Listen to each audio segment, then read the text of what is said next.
Hello and welcome back to Google.rs. It's Byron speaking, and the previous ticket has resolved itself. Issue 111 it was, and we've been managing to strip 30% of the code of the command line interfaces. I'm currently doing a lot of stuff here, so probably my frame rate goes down and it doesn't work so well, just because my computer is indeed maxed out. And it's good to see that it's possible to max out 8 cores of a Core i7 with 2.7 gigahertz. Kind of efficient, even though I wished I wouldn't max it out because that would make the recording smoother. But anyway, that was a good thing. And I thought, cool, now that we have removed the amount of lines that are at least obviously visible, let's try to look at the things that are easily, the low-hanging fruit in the library itself. So I've been analyzing this already in the sense of I've parsed through it, and the only point where I really see simple optimization chances here are where we are doing any kind of looping.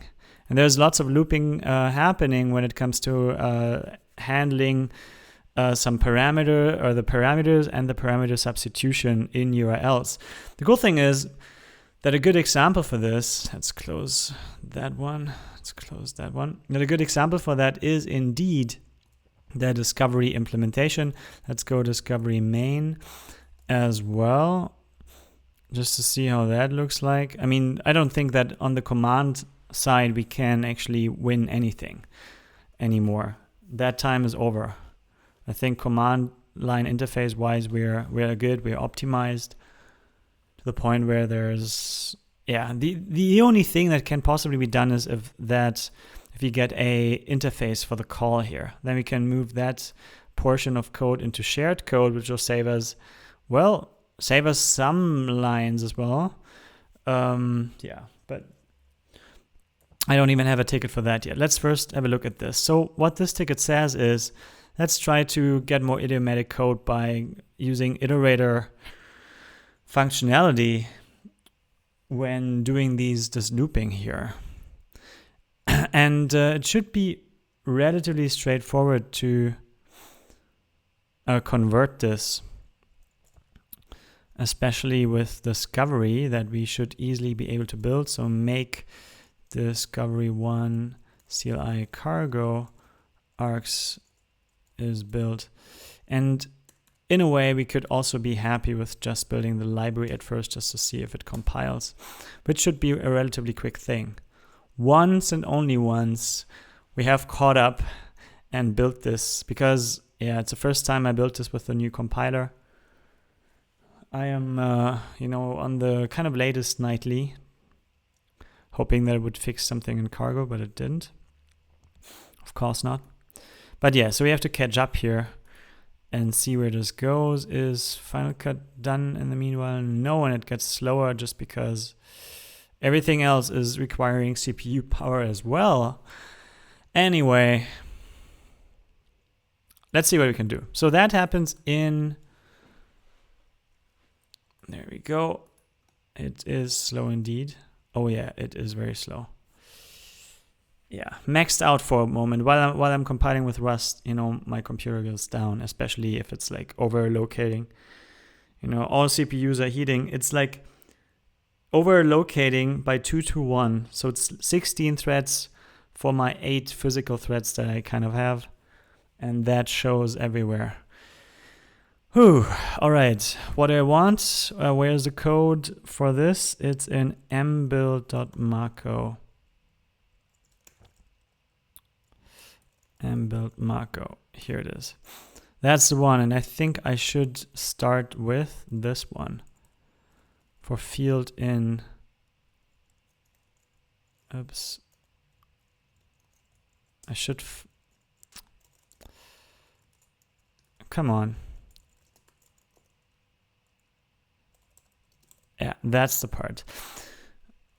So this just says that, okay, there are certain parameters here that are reserved that you cannot set in the additional params. You cannot override these. That's forbidden, basically. And this is checked here. And I think what we want to do is a scan. We want to run through stuff, read only.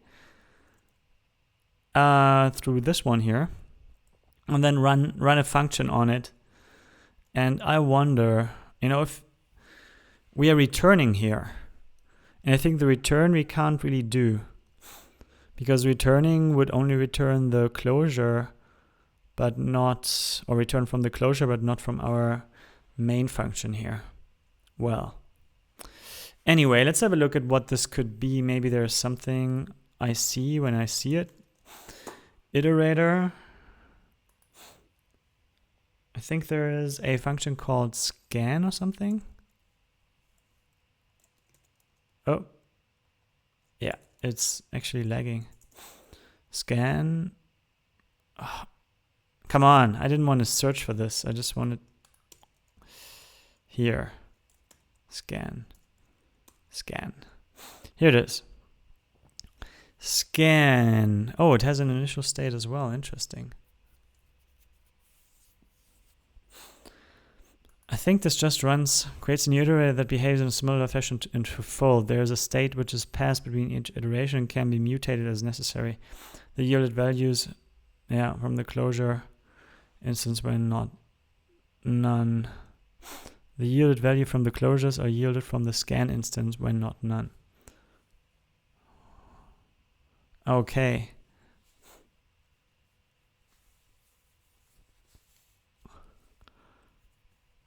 So scan even has a return value, which is not what I want. I just want inspect. I think inspect is the thing. Yeah. No state to each element before yielding it. Oh, before yielding it. This is often useful for debugging an iterator pipeline. Okay, even don't want to yield it again. Yeah. I also don't want to drain it. I just want to kind of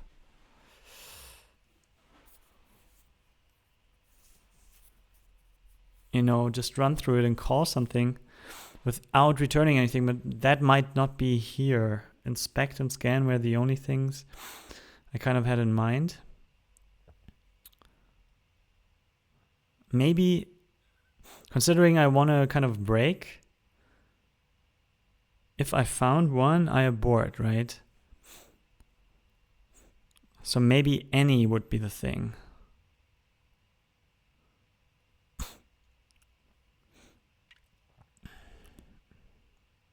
Yeah. So that could be my if condition here. Yeah, this could be something along the lines of this. So here we go. If iter any, and then we go ahead with a value. Is there anything special? No. That's a reference to the value. And this is that, basically. Contains the field, which is this. And I think this works on string slices, apparently. Additional, no, on strings. Really? How do I do this then? Contains key, that's interesting. That just works like that, because I thought, that's interesting. So string slice kind of implicitly works as a string. That's something I didn't know. Apparently I did know when I wrote this code. So anyway, and then this goes like that. This saves us a few lines. Let's try that. Let's try to compile that first. I should be able to just do it now.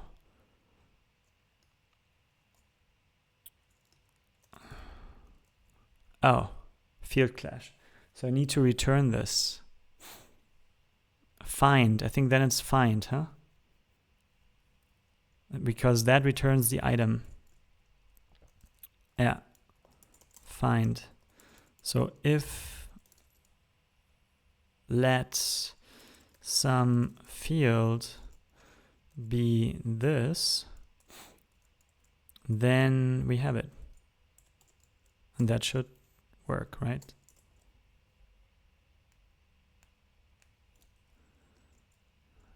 Param contains V.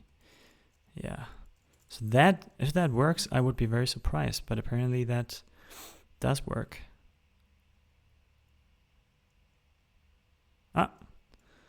The trait borrow is not implemented for the type string.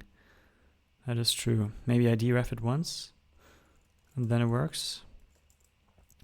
So that's why it's interesting. This is why it works, because additional params seems to deal with borrowing somehow, but I don't understand. It's not implemented for the type. Yeah. So how could that ever work? I don't get it. So now we should be back to normal. And if I deref it once more, actually, yeah, should I deref it once more? Makes no sense to me, but maybe it does somehow. We can't make a slice into a string. That's the point.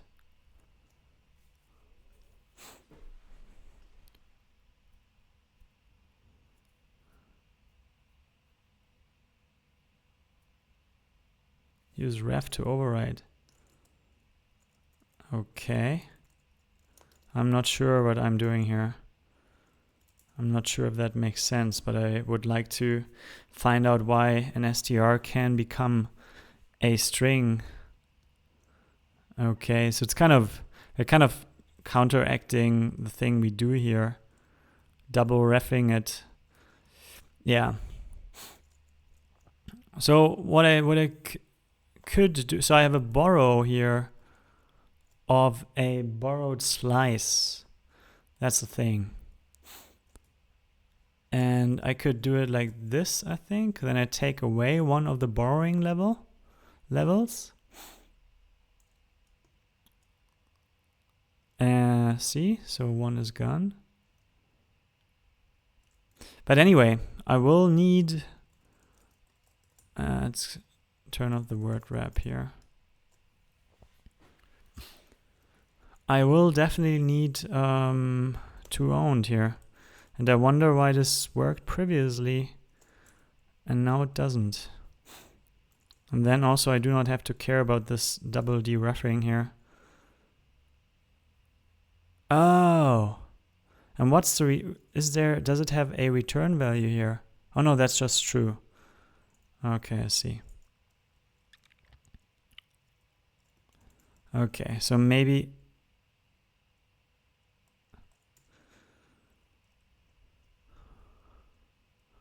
that's weird. I just removed this code where it said that I have a borrow here. What? Capture of partially moved value self. Okay. What the heck?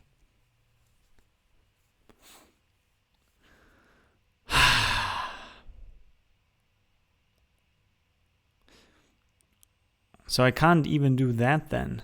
So I probably have to get a lease on the additional params so that I don't move self in there, even though contains key, borrow string is not implemented for type collection string. I don't want to borrow this, man.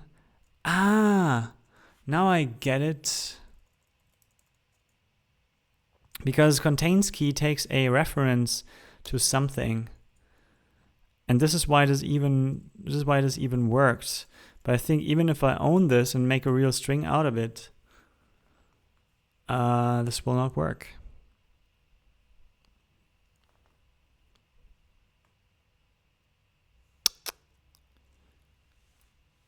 So interestingly, it wants a borrow. No matter what I do, I mean, even without the to owned, damn it, I didn't expect that to be so awkward. Good that I tried here. Just imagine if I would change the generator code all the time. Let some field Yeah, so that's the return value. If you find that, that's our call. So I think here we are good, but that is the piece of code that doesn't want to work. Ever. Interesting that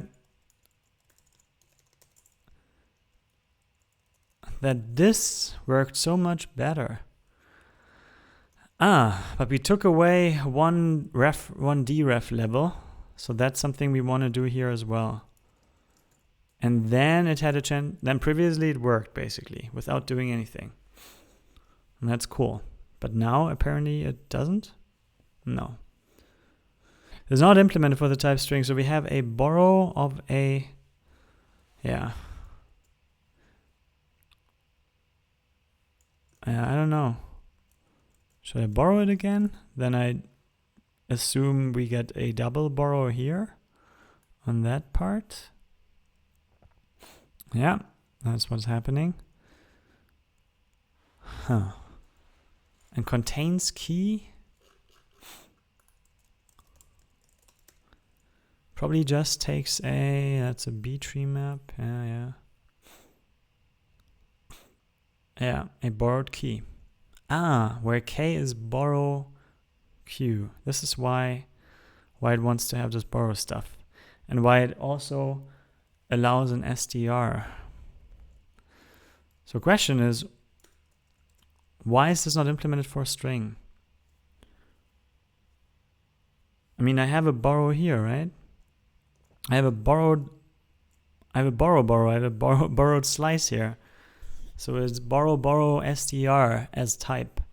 And I take one of the borrows away by specifying it like this, by matching it like this basically. And what stays is a reference to what stays is a string slice, which should work just fine. It worked before, right? But now it doesn't. I don't understand. What's the difference here? Damn it, you. Well, good. So maybe we just leave this then. Enough time spent. Check out current file. Good, so I can't improve that. So now, go through all the things and push a parameter. What about, now we could use scan, could we? Or inspect.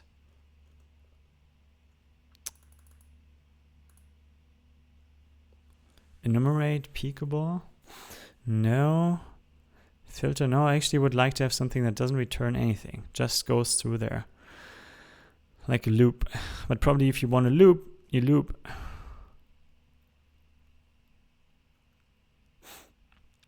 Yeah, looks like it. So considering that, if you want a loop, you have a loop, you write a loop, then this can't be improved. All right, so the next thing here. The last, well, one of the last ones. So that's the two opportunities we have. Yeah, well, and then I'm done with that. Then I don't try to optimize anymore because I have other things to do, like implementing actual features. But I thought maybe, it could be easy enough, but the fruit seemed low-hanging, yet they moved up when I tried to reach out for them. So here we go. That's the substitution stuff. Go through a list of things. This looks a bit odd. Replace with.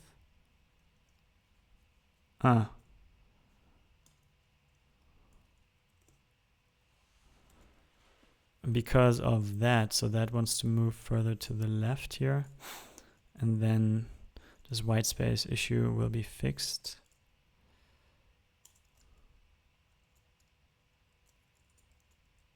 Yeah, good.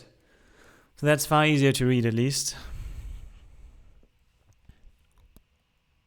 So go through this list, then go through all parameters.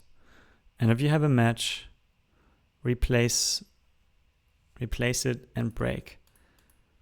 So this could be a find here. This could be a find.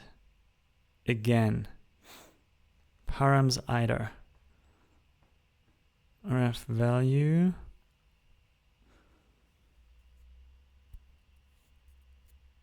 Yeah. So let's try it then. It will rebuild every time. In my case, it's okay because I'm changing the code every time anyway. So let's see what we could do here. We do a find. Params iter find.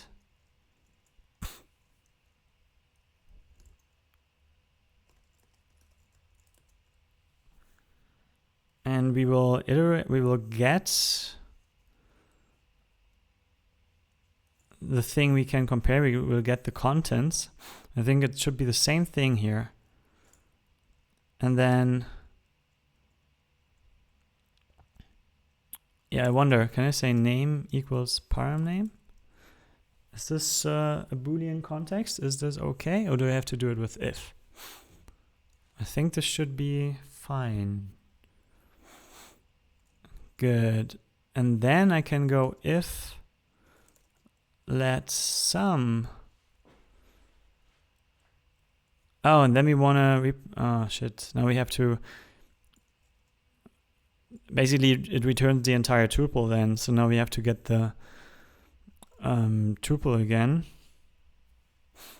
And I say I'm not interested in the first one, but I am interested in the value.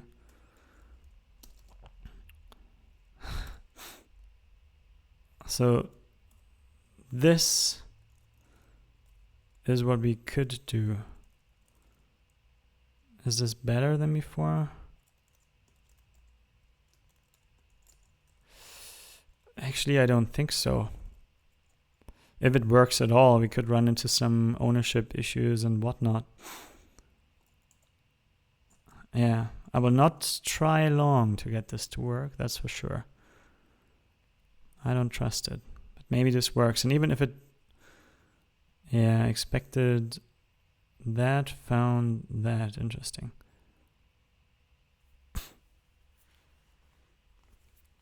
We expected a borrowed tuple with a slice and a string.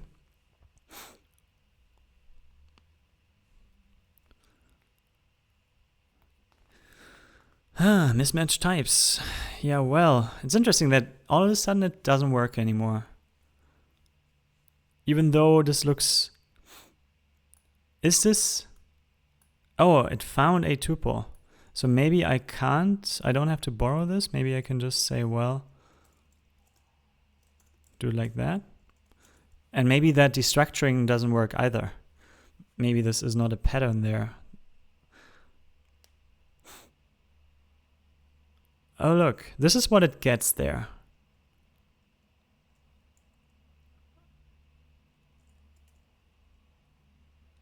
This is what it gets, a borrowed, so it's a double borrow there. That's so weird, man. So I can take it like this.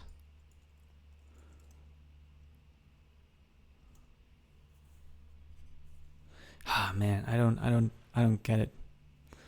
Found a tuple. So maybe it doesn't, yeah, maybe I can't do that. So let's just say we get a tuple t. Oops. Tuple t, and then I say t0. That's the name then. Is param name. And then, oh, maybe it's related to that? The left side of the match here? Could be. No, it actually highlighted this one, so that might actually be right. Huh? Replace with is never read. Really? True. But this wasn't a problem before, so I probably broke it. Yeah, true. So there's no break needed here anymore. Yeah, so this is our so-called improvement. And I'm not sure if it is some... I found it div current. I found it easier to read previously, to be honest. Totally so. Totally so. So that does work. And we save, so we have 1, 2, 3, 4, 5, 6 versus 1, 2, 3. We have the amount of lines here, but a more difficult to read code.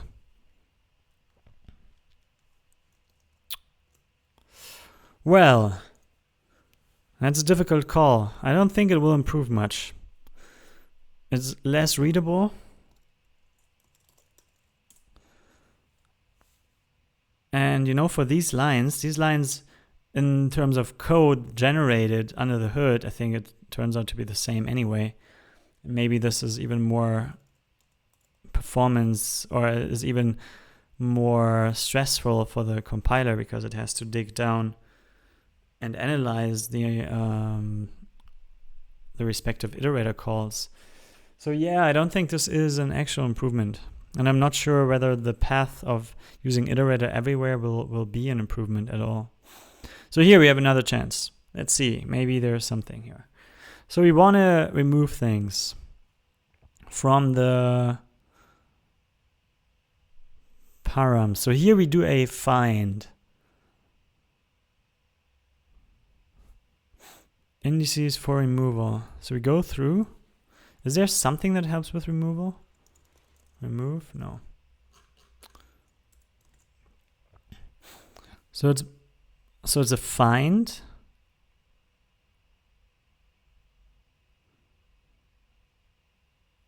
Okay, and there we keep the indices that we want to remove. So we find something. So that's more like the position. Okay. So that's basically this. Yeah, let's try to do it. So the param name we will keep. So that's either find.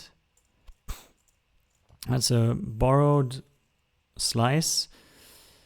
So we can do it like this. I don't like this double borrowing. Shouldn't be necessary. Maybe it makes total sense and I just don't get it. But anyway, maybe it's not a double borrow. Maybe this is just fine. Maybe I'm just, not getting it again. So here we have the name. And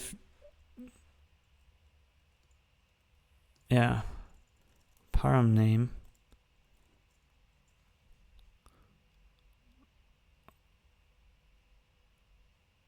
Oh, actually, shit. We wanna search this in params. So wait, this is the outer loop. This is something we have to do. Here we can do the find, but we wanna find from behind, so to speak. So it's our position. Ah, cool. And then this computation, we would still have to do we? So we enumerate, but the enumeration is kind of the inverse because it doesn't know that we are on a reverse iterator. So I think the R position is what we want. We kind of kill stuff from the end, from behind. So yeah, I think this could be an improvement in code readability because we don't have to do this computation here. Yeah, okay, let's try that. So index we don't need anymore.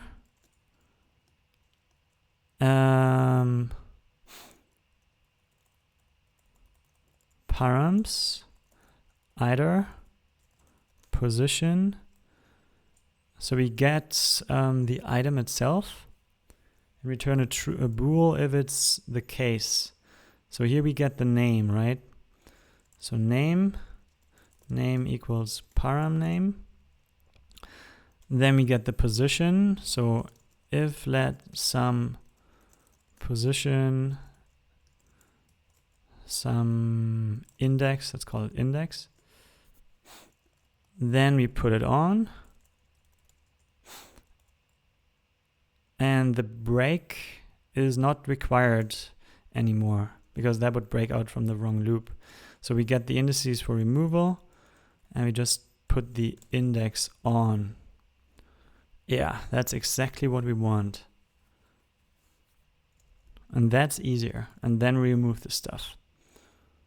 Is there some, yeah, I checked that already, like remove if or something, but there is no such thing. because it's probably very, very hard to generalize this. Remove. Is there some remove with underscore? Remove dir, remove bar, remove file. No. Okay, so I guess I'm not missing anything here. So good. This could be the only improvement we end up with doing, because that simplifies the code. Either position, yeah. So does that work? I would hope so. I think even if it doesn't work, I should make it work and then integrate this. Okay. Partial equality string is not implemented for type. Oh, that's a string and oh. So can I destructure that? That would be super awesome if I can destructure it here.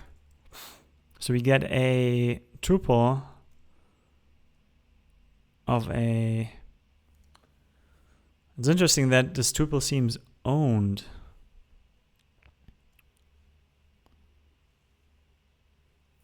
Yeah. Which string do we want? We want the left one. Why is this tuple owned? But it is owned here as well. That's interesting. Ah, because params is a map, and this mapping, this tuple is just created for us on the fly. Now I get it. This is why it's owned. Okay, so we will own this, but I don't want to take out anything here, so I say ref name and this. So does that work? Can I use a pattern here? That would be awesome. I think I should be able to use a pattern there, even though this is technically the argument list. Yeah. So again, this kind of weird thing again. Can I say ref here as well? No. So I think this destructuring just doesn't work here. Because what am I saying here? I'm not sure what I'm saying. It found this. It doesn't know the types here. Ah, it found a tuple of some types it doesn't know. So yeah, I don't think this works here. If it's like the signature of a function, then of course in there you can't do anything like it. So the cool thing is we can take the tuple, then we have to say T0 again to access anything. Which I don't like so much, to be honest, but you know, it's short, at least.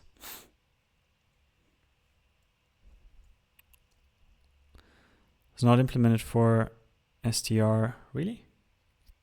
But that worked before. So yeah, what do we have here? I think looking at this, here we have a string slice now. And on the right side, we also have a string slice. And this isn't implemented, no? Partial equality? What can you do? Do I have to deref you to get partial equality? What is it implemented for then? Oh, interesting. So that doesn't tell me what it can do. So I guess I have to look it up from here then and hope I find something. Oh. So I guess this guy is done by now. Yes, it is. Awesome. Thanks. So I can quickly put it onto the queue. 14. Bada boom. Good. Now that this is done, let's get back to business. Where's the partial equality here? What's str? Okay, so it wants to deref it. Interesting. So we do this equals that. And I wonder why it worked before, you know? Why do I have to deref it now? Maybe this doesn't even work, but at least from that perspective, it looks like it could. No. It's not implemented for type str. So wait, didn't I get the exact same message previously? Oh man, I would like this to work, so. It's the same message. And probably the auto dereffing stuff. Okay, what happens if I do a if? If this, which is so silly, then true, else false. What do you say? Is this what you want? Does this work magically? Because previously it worked. Previously I did nothing else. Okay, so that's not it. That's a good thing. Okay, how did I do it previously? Div current file. Show me how smart I was back then. Ref name. Okay, I have a ref, but the auto deref rules probably make it. Oh man. So param name is something that needs no altering. A name, I could try a ref there. Maybe this will work, but I would think I have a borrow there already, but apparently that doesn't do anything. That's weird if that would work. Seems to work.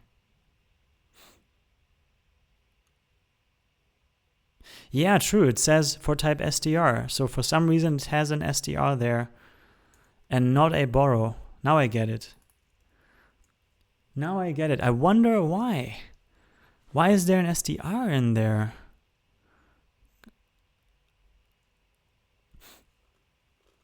I thought it's a string. I don't get that. I don't get it. It's weird, but it works. That's good. So that's what I want. And I hope that still works fine as before, man. Because we changed code and this could break the code. So indices for removal. Okay, let's first make it so. Indices for removal. So here we go with. Actually, this is all hard coded, so I can just copy it like this. That's an improvement. Clearly. Let's rebuild. Should come out as the same thing. And it does. Params either position. Oh, we want our position. Oh, that would have been very bad. Our position, please. Abort. Try again. Okay. Let's see. Maybe there's some special thing I didn't think of. I'm really afraid now. Returns the index of the last element satisfying the specified predicate. If no element matches, none is returned. Does not consume the iterator before the first found element.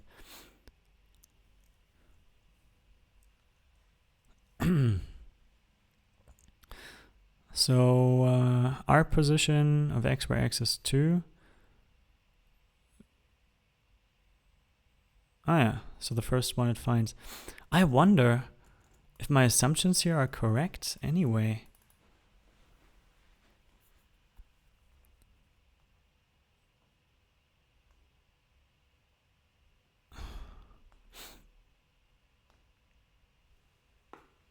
I don't think this is correct.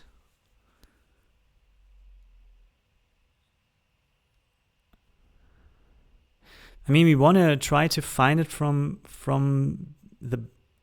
Ah! No, wait. Params. No, wait. What's params again? Params is a vector. I think it's all about the ordering here. The thing is, we push it on. We have to start from the back, but also we have to find it from the back. So, for instance, API now will find it, will search from behind, but still, it doesn't really matter in the end. It will find it, will return the index, and you know, things happen. We have to search in reverse order here. We have to start. So for instance, we start searching for API, then we start from behind, find API at slot 0, and push it on. So then it will remove slot 0, which kind of screws up all our indices that come later. So this doesn't work. API version.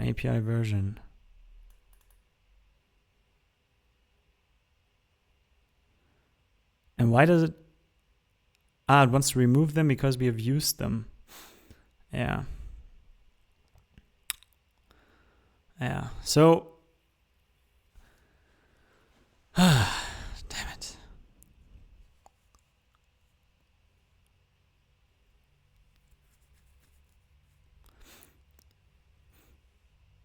Yeah, I don't think this will be it.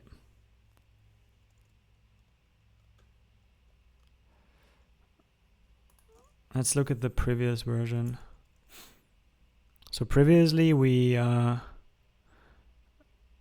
iterating it from the back, checked for a match, and then say, you know, if it's, I think we popped the wrong ones anyway. We removed the wrong ones. So then we try to get a valid index back because enumerate is kind of from the front. So we find something that has index 0 is actually at the back, and then we say, well, there are 5 things in there. If it finds it at the back, then the index is 4. So 5 minus 4 is 1, minus 1 is 0, and then you have the actual index that you want to remove. What the?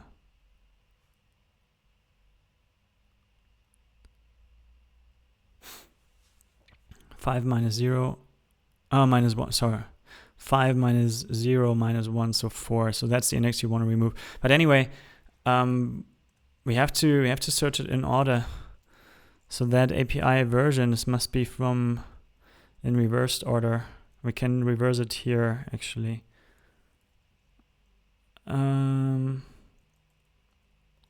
Replacements. And these replacements, we use them, I would assume we put them here somewhere, huh? Here, where we push that stuff. Where's the push implemented? How does it look like?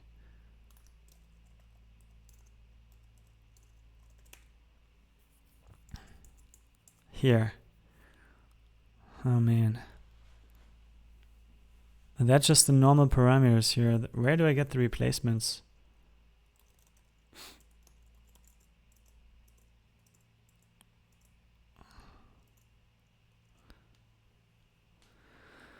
I think then, yeah, whatever. From what I see there, Jesus, that is a bit weird. But this could also be a bug. So if people use parameters a lot, you know, I don't know, this might have worked for us, or what does happen if the remove fails? I think it returns, it doesn't panic at least, so I think this silently failed and I never knew. Vac remove. Tell me, what do you do? Removes and returns the element at position, panics if index is out of bounds. Yeah, so we might have been lucky that the index wasn't out of bound, but we have removed the wrong one. All right,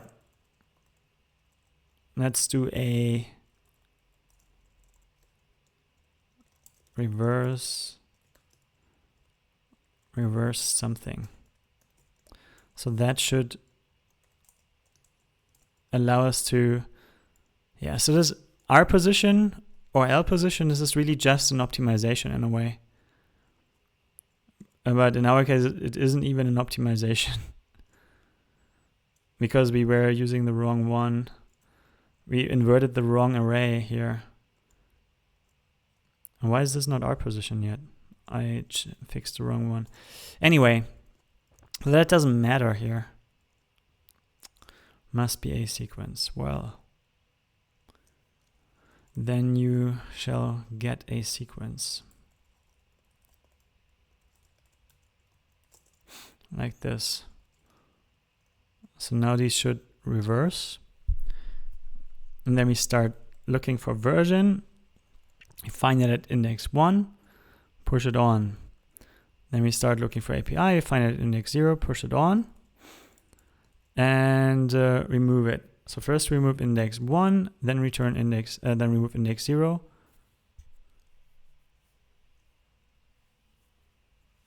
And we are good, because that doesn't change the ordering. We just have to remove the stuff from behind. Yeah, and that's how this works. And this has a chance to work now, provided that this is sorted somehow, or that this order, I mean, the order should remain the same. If the order is wrong, then reversing it here will eventually be wrong. Yeah. So probably this is also a reason why we never kind of found an issue there. Let's try it. Let's build the CLI and try it, because that should work. Or not. Maybe we broke it now. Oh man, I have to rebuild everything.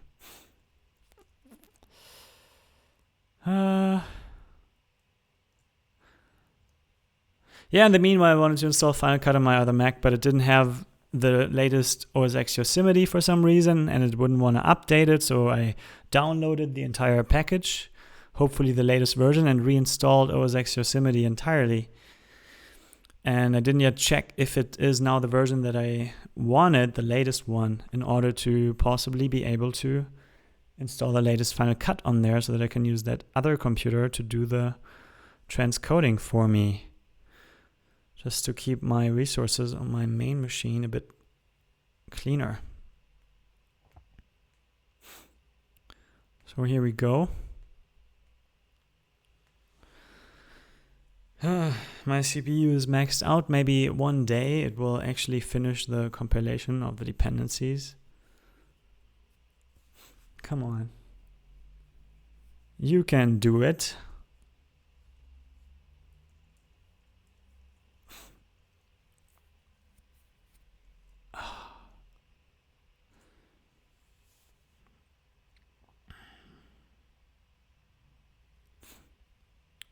Yeah, it's kind of crazy. QuickTime uses really nearly 4 cores to do its recording. Good, so now we are at the API. And soon we will get the CLI, which allows us to test it and see if that still works. But that's more like a bug fix. It's a minor improvement, but a bug fix. Good that we do it now, but I would call it fix though. I think it is a fix.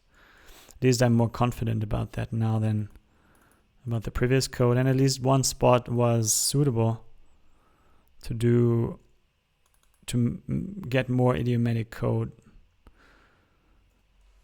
and save a few lines. But yeah, that's it. There's apparently not much we can do here on that level. Good to know.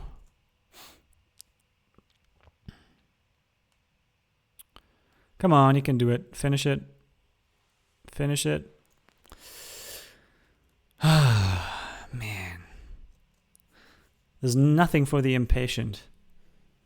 And I do happen to be impatient. I like software that performs well. But unfortunately, developing software, the development workflow is not yet so well performing as I wanted. Let's see. Actually, LL I think is already with -H. Yeah, good. 8.5 megabyte for Discovery. Wow. I mean, it is the debug version, but Discovery is like the smallest thing you can have. Probably it's all the dependent libraries that are using so much. Amazing. So let's see what it can do. APIs. And then it's, let's do a list.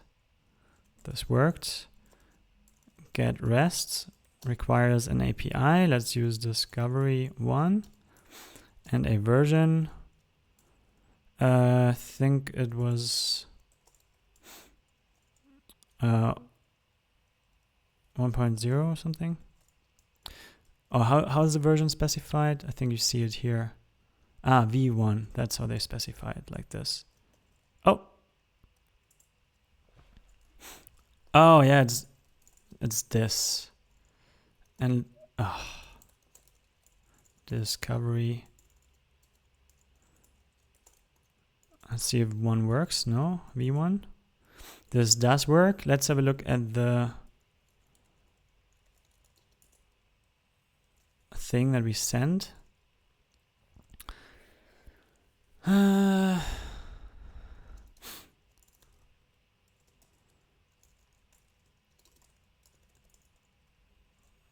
So we are sending. What are we sending? Ah yeah, that's what we are sending here. And that's all. And no additional params. Yeah. I think we were just lucky previously that this worked. What happens if I take out this removal? What happens then?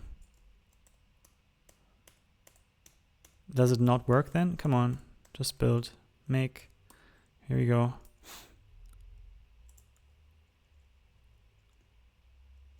Oops.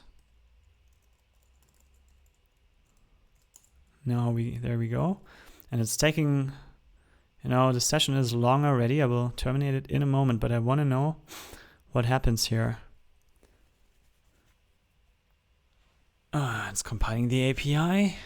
Okay, actually now it has to compile the API. Fine. This was the one case where it is the right thing.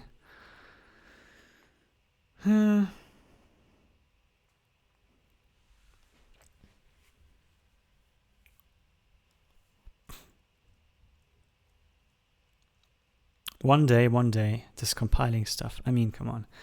This got slower. Is this just my feeling? Or is it just slower now? I don't know what it is that makes it so slow. Maybe the dependencies that got bigger. More dependencies, more stuff happening, more code being pulled in. 7.5 megabyte for a CLI that is as simple as it gets. Weird. Super weird. And YouTube is still compiling. Okay, so now, let's see. This still worked. And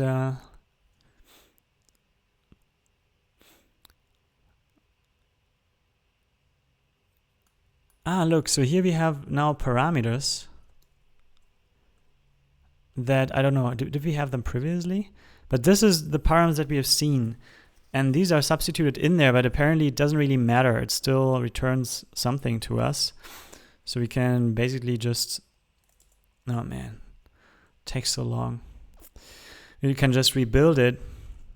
And I think what we should see is that the parameters go away. And yeah, in the meanwhile, I will prepare the commit here, because we have made a fix at least.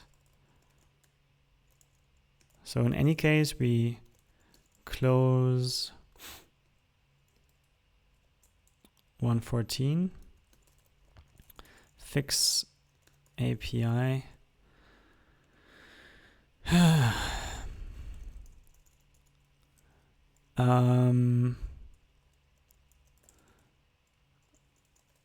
URL substitution handling. Previously, we would remove the wrong parameters when attempting to remove only those parameters that have been used in the URL substitution. The code now we have now is more idiomatic. Yeah, the code we have now is more idiomatic and appears to be removing the correct parameters. like that. I think that's a good thing. Let's have a look. Okay, so now the only param we send is alt.json, and that is that. So yes, we are good here. And I think because we are still not building, I should skip CI here. But besides that, we are totally done. And the next session will be all about setting up a new project and working on some foundational crates that we need to make the configuration system work. Thanks for watching and have a great day.